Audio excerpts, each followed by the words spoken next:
எக்ஸெல்ல நெறைய ஷீட்ஸ் இருக்கு. எல்லா ஷீட்ல உள்ள டேட்டாவையும் குயிக்கா கன்வெர்ட் பண்றதுக்கு இந்த மெத்தட் நீங்க யூஸ் பண்ணலாம். பார்த்தீங்கன்னா 4 ஷீட் இருக்கு. இந்த மாரி 500 ஷீட் கூட இருக்கலாம். ரொம்ப சிம்பிளா ஒரு நியூ ஃபைல் ஓப்பன் பண்ணிக்கலாம்.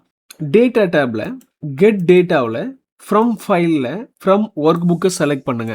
எந்த ஷீட்ல இருக்கிற டேட்டாவ எக்ஸ்ட்ராக்ட் பண்ணணுமோ அத நீங்க செலக்ட் பண்ணிக்கணும். அந்த ஷீட்ல தான் எல்லா டேட்டாவும் நெறைய டேப்ல இருக்கு. அந்த எல்லாம் இந்த இடத்துல லிஸ்ட் ஆகும். பட் நீங்க அந்த ஃபோல்டர டைரக்ட்டா செலக்ட் பண்ணிக்கலாம். இதுதான் அந்த எக்ஸெல் ஃபைல் உடைய நேம். தென் டைரக்ட்டா டிரான்ஸ்ஃபார்ம் டேட்டான்னு கிளிக் பண்ணிடலாம். தென் முக்கியமா இதுல எந்த டேட்டாவ கன்சாலிடேட் பண்ணணும்ன்றத நீங்க சொல்லணும். இந்த இடத்துல ஷீட்ஸ் இருக்கு, டேபிள் இருக்கு. நான் வந்து டேபிள் மட்டும் தான் எடுத்துக்க போறேன்றதுனால ஷீட்ஸ் அன்செக் பண்ணிடுறேன்.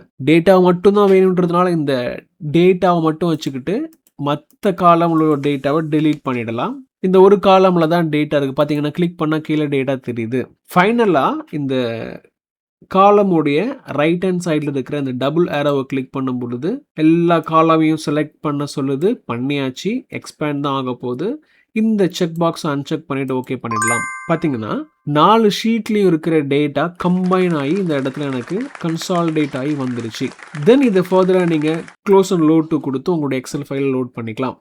இப்போ நம்ம பார்க்குற இந்த வியூவில் எல்லா டேட்டாவும் கம்பைன் ஆகி தான் இருக்கும். இதை பற்றி நீங்கள் இன்னும் பெருசாக டீட்டெயிலாக விவரமாக தெரிஞ்சுக்கணும் அப்படின்னா கீழே உள்ள வீடியோ நீங்கள் கிளிக் பண்ணி பார்க்கணும். பொதுவாகவே நிறைய தெரிஞ்சுக்கணும் அப்படின்னா சேனலுக்கு சப்ஸ்கிரைப் பண்ணிட்டு ஃபாலோ பண்ணணும். தேங்க்யூ.